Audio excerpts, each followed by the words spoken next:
Hello दोस्तों, आज मैं आपके सामने लेके आया हूँ एक ऐसी वीडियो जिसमें आपको मैं बताने जा रहा हूँ दल बदल कानून के बारे में, जिसको इंग्लिश में हम कहते हैं एंटी डिफेक्शन लॉ।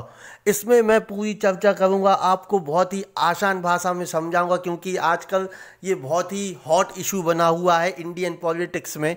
आजकल लोगों को ऐसे ही सुनने मिल जाता है न्यूज़ डिबेट में या किसी के चर्चा करने पर कि उसने तो अपना दल बदल दिया। तो इसको जो एक्चुअल में ये कानून है क्या, और ये जो दल बदल है ये पूरा कॉन्सेप्ट कहाँ से आया, आज मैं आपको बिल्कुल पूरा समझाने वाला हूँ। तो आप बिल्कुल अंत तक बने रहिए। अगर आज आप इस वीडियो को पूरा देख लेते हैं तो आज से आपके मन में कोई भी कन्फ्यूज़न नहीं रह जाएगा कि ये नेता जो दल ऐसे आसानी से बदलते हैं, इन पे क्या कोई कानून बना हुआ है कि वो इस तरीके से जो अपना दल बदल देते हैं वो दल ना बदल पाए। तो आज मैं आपको इसको पूरा बताने जा रहा हूँ, बिल्कुल शुरू से अंत तक मैं आपको इसको बताने जा रहा हूँ।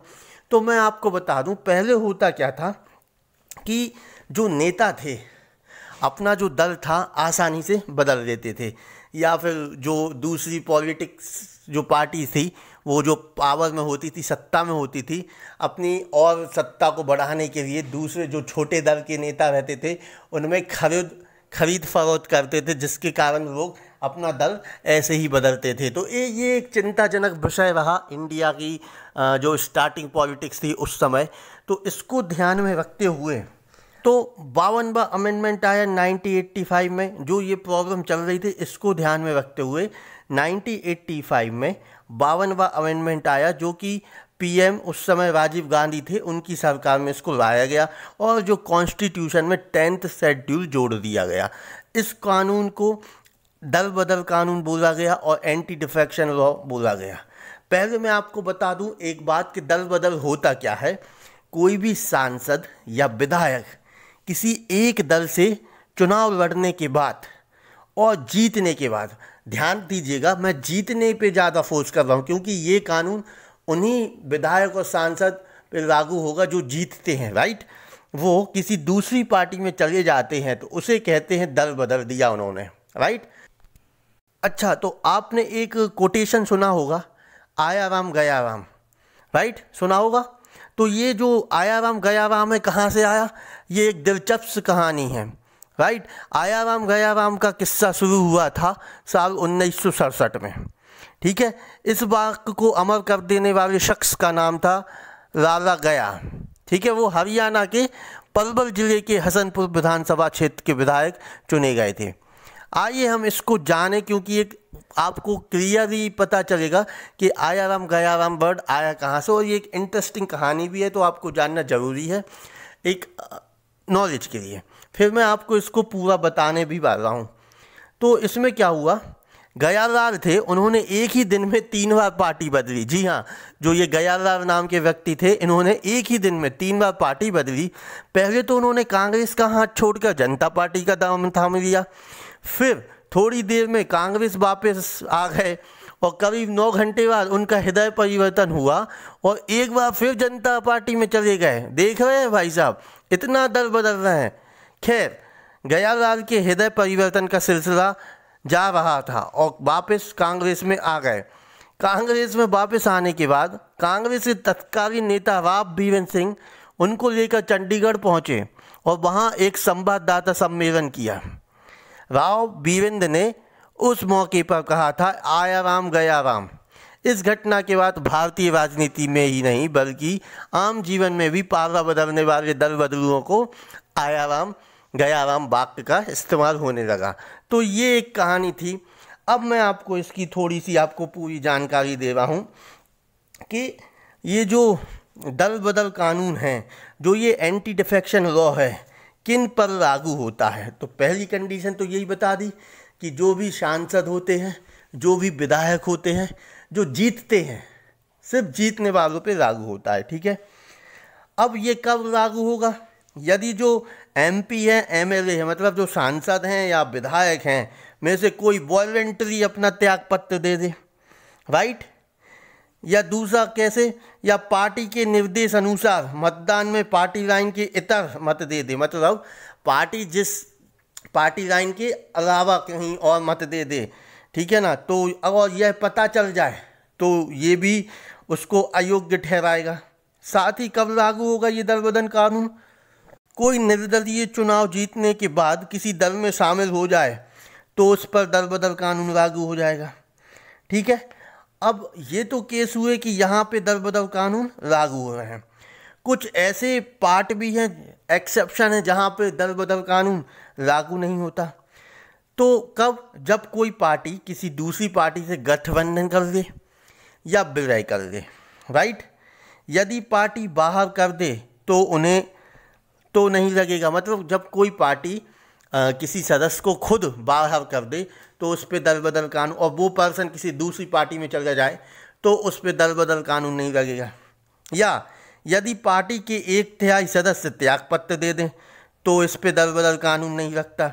या पार्टी के 1/3 सदस्य 1/3 सदस्य अदर पार्टी ज्वाइन कर लें तो उस पर दल बदल कानून नहीं लगता। इसका क्लासिक एग्जाम्पल मैं आपको बताने जा रहा हूँ, जो कि अभी हाल ही में आप देख रहे होंगे महाराष्ट्र में शिवसेना में टूट हुई है। आपने देखा होगा शिवसेना के जो प्रमुख हैं उद्धव ठाकरे, उनसे अलग हुए हैं एकनाथ शिंदे, जिनके पास करीब 38 शिवसैनिक विधायक होने का जो दावा किया जा रहा है, जो कि 1/3 विधायकों या सदस्य पार्टी के सदस्य जो जीत के आए हैं उनसे 1/3 सदस्य हैं। तो वो ये दावा कर रहे हैं इसमें कि जो पार्टी है वो ये दावा कर रहे हैं कि वो पार्टी उनकी हो गई है। मीन्स जो विधायक दल का नेता उनको चुन लिया गया है, क्योंकि उनके पास 1/3 जो सदस्य हैं उनकी पार्टी के जो जीत के आए हैं उनका संख्या बल है, राइट। तो यहाँ पे वो कह रहे हैं कि उन पे दल बदल कानून का कोई लागू ही नहीं होगा। तो ये एक मैंने आपको क्लासिक एग्जाम्पल दिया। इसके पहले भी कई एग्जाम्पल हुए हैं, जैसे एमपी की राजनीति में आपने देखा होगा सिंधिया जी कई सारे विधायकों के साथ आए थे और दूसरे विधायक मतलब बीजेपी में आ गए थे। तो यहाँ पे वो कहाँ पे, यहाँ पे उनके ऊपर दल बदल कानून लागू हुआ, राइट। क्यों हुआ लागू? क्योंकि वो वॉलंटरी आए थे, बट उनके पास 1/3 विधायकों का मत नहीं था, तो उन पे दल बदल कानून लागू हुआ और जितने भी विधायक थे उनको फिर से चुनाव लड़ना पड़ा। शायद अब मुझे लगता है आपको ये बात बिल्कुल क्लियर हो गई होगी कि जो मध्य प्रदेश में सिंधिया जी ने जो अपने विधायक के साथ आए थे और जो अभी जो महाराष्ट्र में जो विधायक के साथ आ रहे हैं, इनमें क्या डिफरेंस है। यही डिफरेंस है कि जो महाराष्ट्र के जो एकनाथ शिंदे हैं उनके पास 1/3 बहुमत है, इसलिए वो मांग कर रहे हैं कि उन पे दल बदल कानून लागू नहीं होगा और उनको शिवसेना की कमान दी जाए।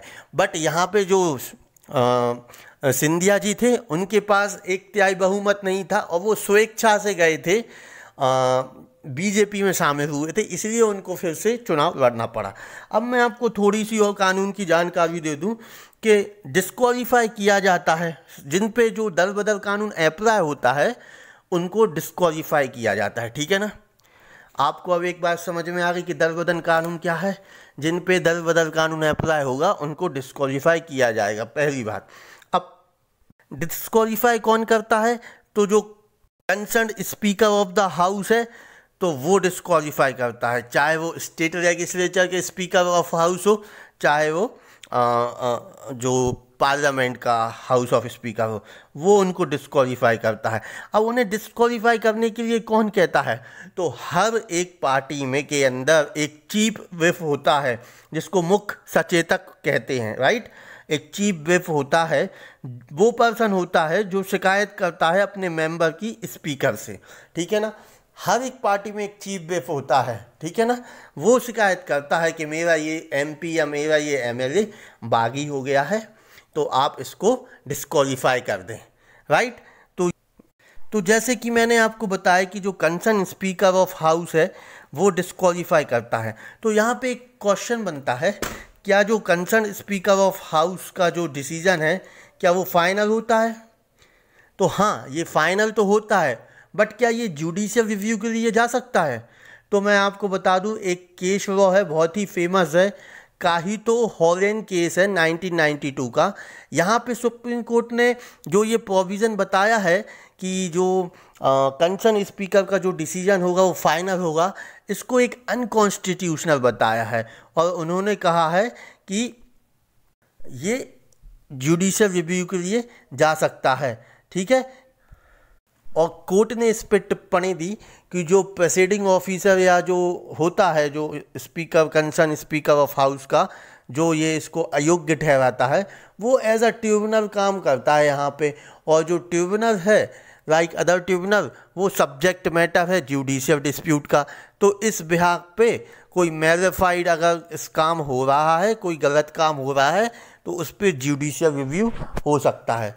तो दोस्तों ये था पूरा दलबदल कानून के बारे में पूरी जानकारी। बहुत ही आसान भाषा में मैंने बताने की कोशिश की है। अगर आप चाहते हैं कि ऐसी कोई हॉट इशू पे वीडियो चाहते हैं तो आप कमेंट बॉक्स में बताएं और मेरे सब्सक्राइब करें और हमारे जो चैनल है उसके मेंबर बने और हमारी फैमिली का हिस्सा बने। मैं आपको आपके कमेंट द्वारा जो भी आपकी मांग होगी उस वीडियो को मैं जल्द से जल्द और भी आसान भाषा में लेके आऊँगा आपके सामने। तब तक के लिए बाय।